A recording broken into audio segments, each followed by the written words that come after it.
մենք բաժնի պետի հետ չունենք ցանկություն հանդիպելու։ Մենք պայմանավորվեցինք, դուք ասեցիք, որ մտնեք, գուցե կհաջողվի ինչ-որ բան անել։ Հիմա փորձենք մտնել, եթե ինչ-որ բան կկարողանանք կազմակերպել, որ հանդիպենք, մենք կհանդիպենք, եթե չէ թղթերը կհանձնենք, դուրս կգանք։ Ես նորից ասում եմ, ես Անահիսը եւ այսքան մարդը, որ ներկա են,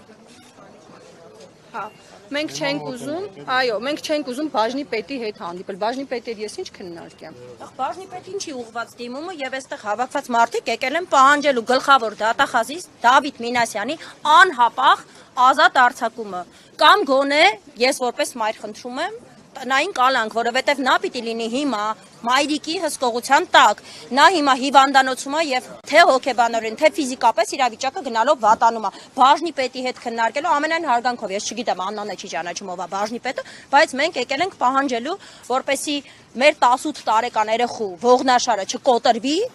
հանուն ոչնչի, որովհետև հիմա